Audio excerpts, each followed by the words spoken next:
So this just lets you figure out all the combinations and then which combinations are good or bad in a very quick and easy visual format with even like, they've dumbed it down. There's red and green conditional formatting. They make it very easy. Tell it what metrics you want, and it just makes a grid.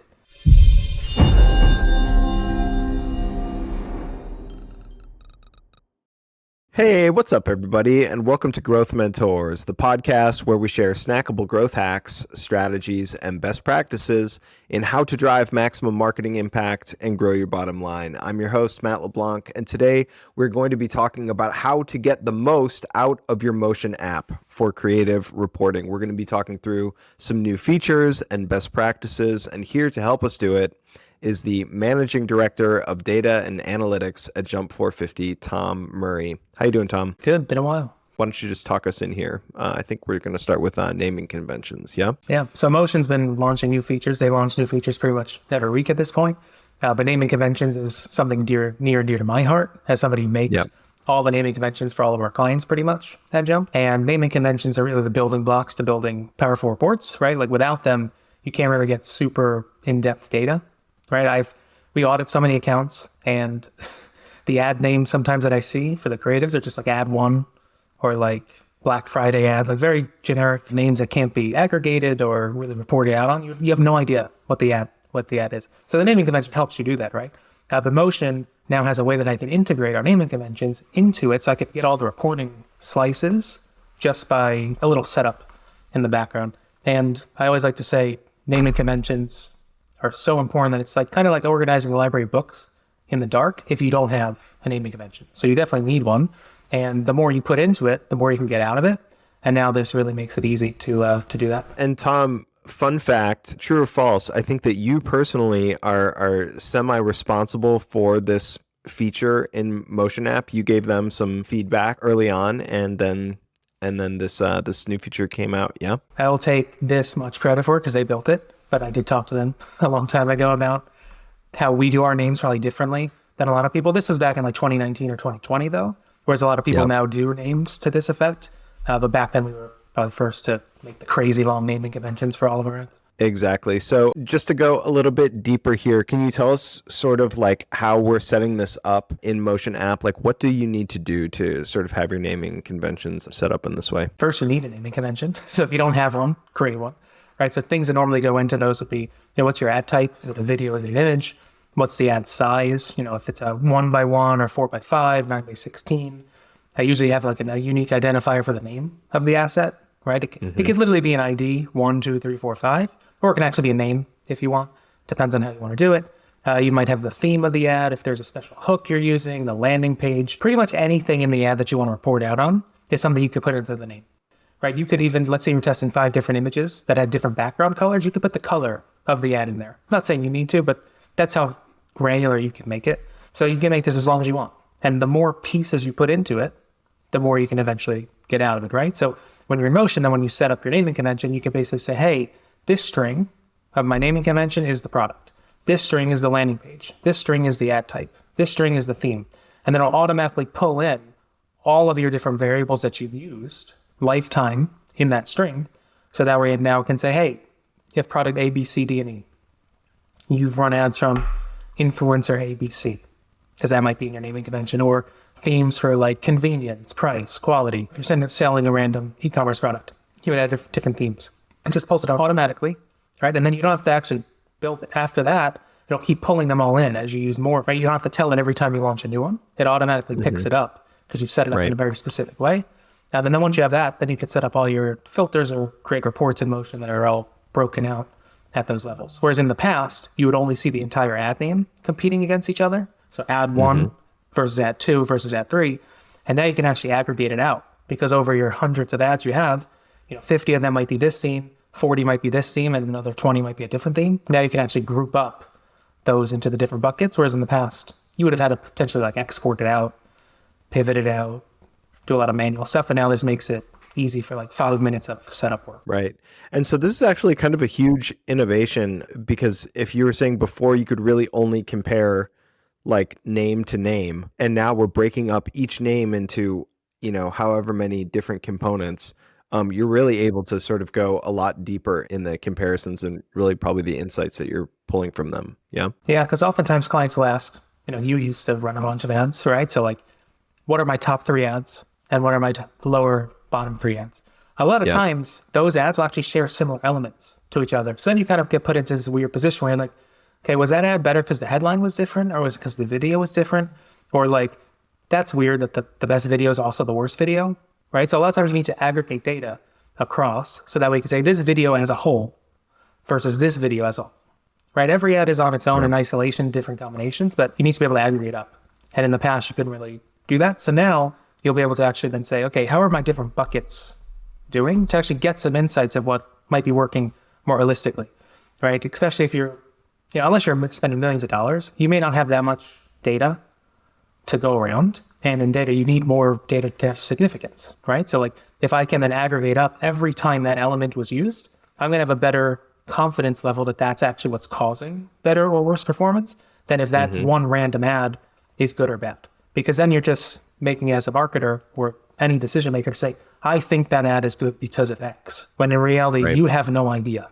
You're just making it up to tell your story. And in your head, you're biased because you made the video. So you're like, oh, the video was the best, right? Whereas if there was a copywriter involved, they might say, because it was my copy was the best, right? So you can't really know why an ad does well. But if I have a lot of data across hundreds of ads that is all aggregated, it's tougher to say that that's not part of the reason. It may not be the 100% the reason why it's probably not a 100% correlation, right? But if we have more and more data that's aggregated, we can feel more confident that, hey, this landing page is performing better than this landing page, or these kind of themes are better than this theme versus this one ad in isolation, which you may not even be realizing who that was targeted to, or if that was during a promotional time or whatever. You end up potentially skewing your data, but the more data you get, the more you aggregate over time, the more generalized you can like actually see how each thing is doing versus, random times in the year to say, no, that ad's good right now. Right. So how user-friendly is this function? I mean, are you able to, when you say different elements of a naming convention, are you just going in and can you sort of describe what that looks like as you're inputting it? Like I said, it's 5 minutes tops. But like in most naming conventions, the way it needs to be done is you have to give it identifiers. So let's make a very simple naming convention with 3 slices. Let's have ad type, let's have landing page, and let's have theme, just to make it easy. The naming convention may look like something like AT colon, and that's my identifier string. AT is for ad type, LP would be for landing page, TH would be for theme. So my name could be like AT colon, image, underscore, LP colon, landing page 1, whatever it is, underscore, TH colon, quality. Now you could have 15 of those, but let's say it was those 3. So now that I have those set up, all I have to do is go into Motion, say, hey, Motion, my theme identifier is TH colon. And now I know to pull everything after that into my theme. Hey, Motion, my landing page is LP colon. It knows to pull everything after that. That's in that specific spot. And then same thing for ad type, AT colon, and that's it. You could do that in literally 20 seconds, right? Depending on how many names you have, like it could be 5 minutes. But even then, 5 minutes probably long once you get the hang of it. And that's why you have to set it up once. That's it. After that, then as you have more ad types or more landing pages, you don't have to tell it, hey, now I have landing page 2, 3, and 4, because you've put that in that part of the naming convention. So it just picks that up as time goes on in the future. So it's really a one-time setup, and then it's already built. And then if you have new things in the name, you just have to go and add those in later in case you change your name. Right. Tom, the way that you're describing it, it feels like everybody should be doing this. Would you say that the biggest barrier to entry on sort of leveraging this function is just the laziness of setting up a standardized naming convention? Probably. Also, a lot of people make naming conventions that don't have identifiers in them, and they make naming conventions that all it takes is one space to make a name incorrect or not function properly in a computer system. Even if I showed you 2 names that are very similar but had 1 character off, you and I would know the difference between those and know that they're the same. A computer doesn't. And you're basically trying to give it, hey, this is the logic to look for to then automate for you. But if you spell something wrong, you add an extra character, you put a semicolon instead of colon, whatever it is, the computer's going to be like, I don't know what to do with this, right? So AI is clearly coming for our jobs, but they can't tell the difference between a colon and apostrophe. So at that point, it's all about the setup, and you have to actually have the naming convention, which if you already have, most people have some kind of a naming convention, all you have to do is add some strings to it, but it makes it longer. And then you have to physically just actually go in and set it up. So a couple barriers, but if you're not willing to do that, then you shouldn't be running ads in the first place. Yeah, exactly. Great. So why don't we move into the winning combinations report here? This is a sort of a different feature that you can really only use if you have your naming conventions set up within Motion. Yeah. So now that naming conventions are set up, let's assume you have set those up. Now you may want to know, let's say in a case of products and landing pages, what products are doing well to which landing pages, right? Because not every product has its own landing page. You might send people to the home page, a category page, the product page, a overall general information page, whatever it might be. And now you can basically create a matrix of performance by saying, hey, if I have 4 landing pages and 4 products, show me how all 16 of those combinations did 4 times 4, right? Or if I had 5 themes and 3 landing pages, 5 times 3, now I have 15 combinations. So it can start helping you see which combinations together actually perform. So this could also potentially help that scenario I said before. Oh, what's the best ad? Oh, it's this one. What's the worst one? Well, what's the combination? Well, when this video runs with this headline, this is the performance. When this video runs with this body, this is the performance. Same kind of thing. It doesn't mean every combination needs to be looked at. Not every combination is a worthwhile one, but a lot of times people are saying, hey, the ad itself, the ad creative needs to be linear with the page you're driving to. Sounds right to me. Let's see. And this report can actually then tell you that ad that is linear to the page, did it actually perform better? Yes or no? And then if it didn't, what pages did it do well with? Maybe it's the home page and you're surprised. Don't know. Maybe it performs differently for different audiences. You need to do some filtering, right? So this just lets you figure out all the combinations and then which combinations are good or bad in a very quick and easy visual format with even they've dumbed it down. There's red and green conditional formatting. They make it very easy.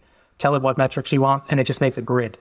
And it can easily just show you which ones are good or bad. And now you quickly know what's good or not. If you want to get this yourself, there's not a good way to do it. You literally have to know Excel. You have to export it out, split out all of your names, pivot it out, make all your metrics again. Most creative people don't like to go into Excel, and I know at least. So they're probably not going to do that, which means they're never going to get those insights. This makes it easy with just a couple clicks. It's very friendly and welcoming that once you set it up, that report just keeps loading. That's the advantage of Motion. You just have to set it up one time, and then everything's just there for the future. And this report's great because it just helps you really quickly know, hey, for this landing page, the carousel ads are better, or the videos are better, or for this landing page, the quality angle's good. It just helps you get one extra level of insight. And I think I said on a previous podcast we did, I'm like, how many ever levels deep you go to analyze, always go plus one more. This is that extra plus one.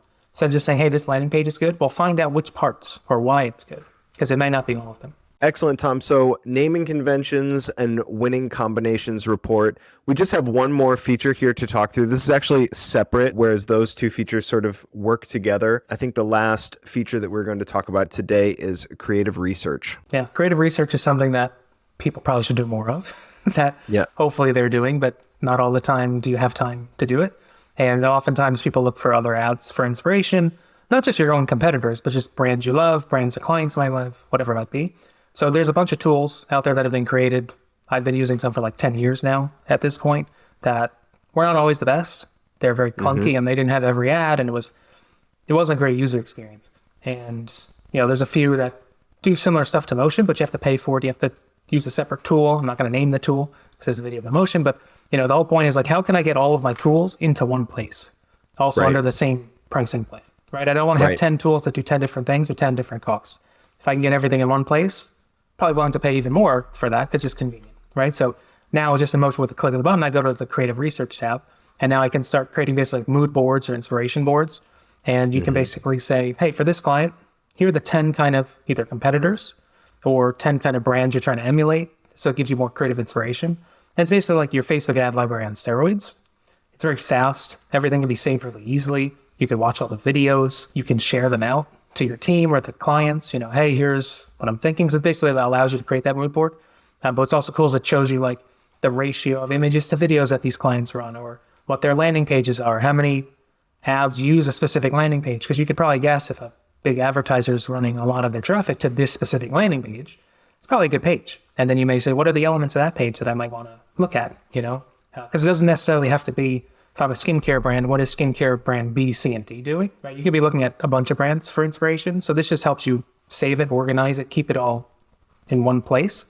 So that way you can always go back and if you're ever needing either writer's block or not sure what kind of videos to make, this gives you nice inspiration really quickly. So am I getting this right, that not only am I able to like obviously search for all this information, competitors, ads they're running, ratios, all those things, but then I'm also able to sort of like collect the pieces that I want to hang on to and create some sort of like mood, like not mood board, like a research doc really for myself to reference back to? Yeah, you can create your own boards, and then in those boards will literally just be ads.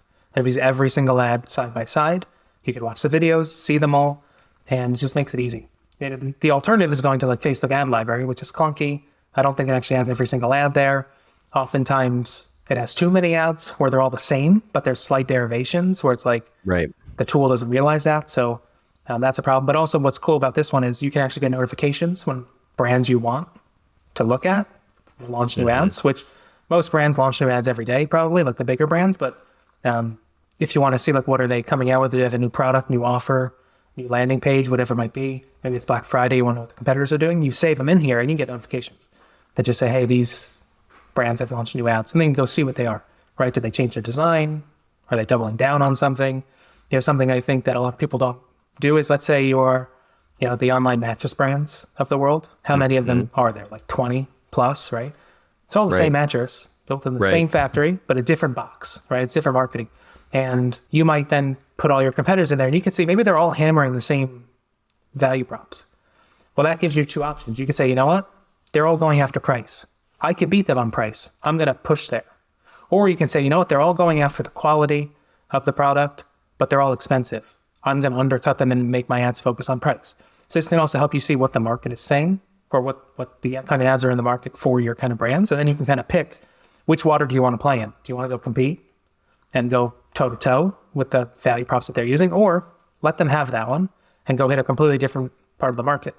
It's much easier when you put them in a tool like this because you can see them all in one spot, and then you'll start catching your themes much easier than if you have to physically go to ads library every time and see what's going on. Right.